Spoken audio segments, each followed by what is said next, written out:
Today, we're exploring yet another fascinating location. Situated high up on the plateau, this place is filled with architectural delights, an interesting background, and yeah, we'll be taking in some of that food too. So hold on tight, because we're exploring the Spanish city of Ronda. From bullfighting to conquest, there's interesting history all around, and we're going to take a look at that right now. One of the first notable places you may find is this pleasant town square, with a view of a church that was constructed in the 1950s to replace the original that was destroyed during the Spanish Civil War. Just beyond, we have a statue of Hercules. And while he may not be the first thing that comes to mind when you think of Spain, there is something else extremely iconic just around the corner.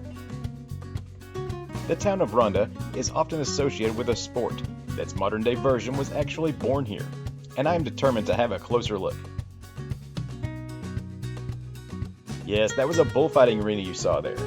Now, let's wander on inside. While the history of this form of entertainment is pretty ancient, its development started here in the 18th century. Construction of this arena began in the late 1700s. The stands here are covered, which offers protection from the sun to over 5,000 spectators. While this is somewhat small for an arena, the ring itself is actually one of the largest around. Beneath the exterior stone structure is a museum that serves to educate the visitor on the history of the sport. It seems that this tradition may have began with the championing of horseback skills that could be used to herd livestock. It soon developed into the on-foot method, where the fighter would come face to face with the bull in an art form that mixes combat and dance skills. They say that one of the most famous bullfighters of the area, Pedro Romero, successfully took on over 5,000 bulls in this type of challenge. Talk about exhausting. Keep searching these grounds and you just may find yourself in the holding pens, where these formidable opponents will be kept before the show. And by that, I mean the bulls. Now let's head back out to town and see what else we can find. Just down the road, we find ourselves crossing over a large chasm that divides the town into two sections. You see that bridge that I'm walking across?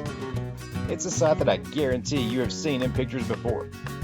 And there are multiple viewpoints all around that provide some really amazing photo opportunities.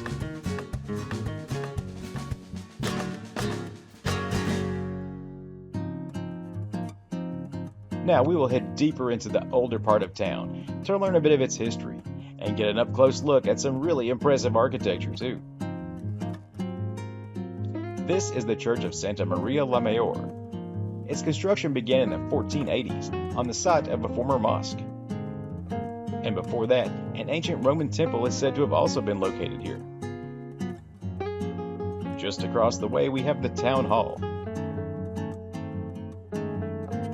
As you stroll through this area, you may encounter a handful of palace-like manors with some interesting histories, and many of these are built along the edge of the cliff, featuring awe-inspiring views of the surrounding landscape.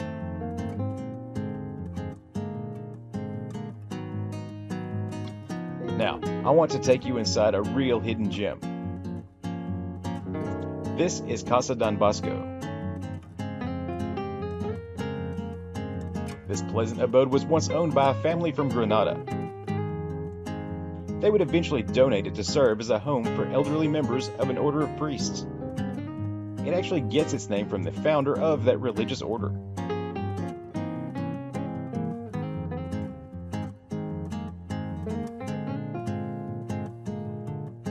This house now serves as a museum, displaying examples of 19th and early 20th century Andalusian life.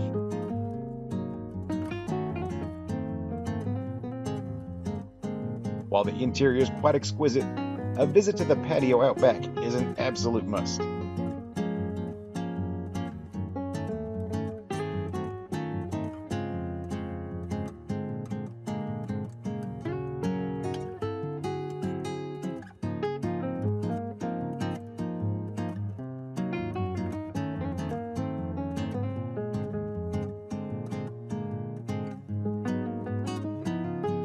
Making my way back across to the newer part of town, I was starting to get a bit hungry, and there are many dining options available all around. As you can see, crowds were pretty thin, and some of these places, yeah, they had some pretty persuasive pictures on the menus too.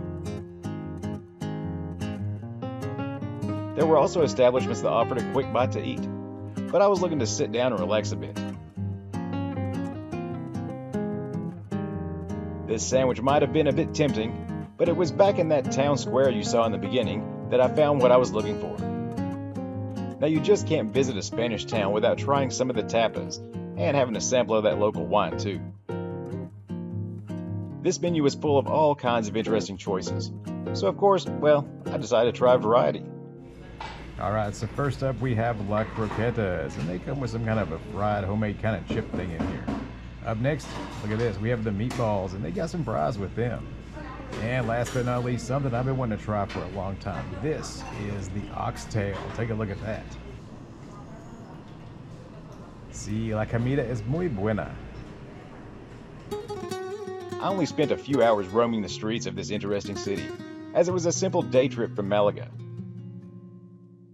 I may not have fought any bulls while here, but I did try the oxtail. Took in some memorable sights too along the way. And let's not forget all that amazing architecture. Since I was only here for a short time, I hope to one day return and finish exploring further into the history of this place, because it seems there is so much more to see here in Ronda, Spain.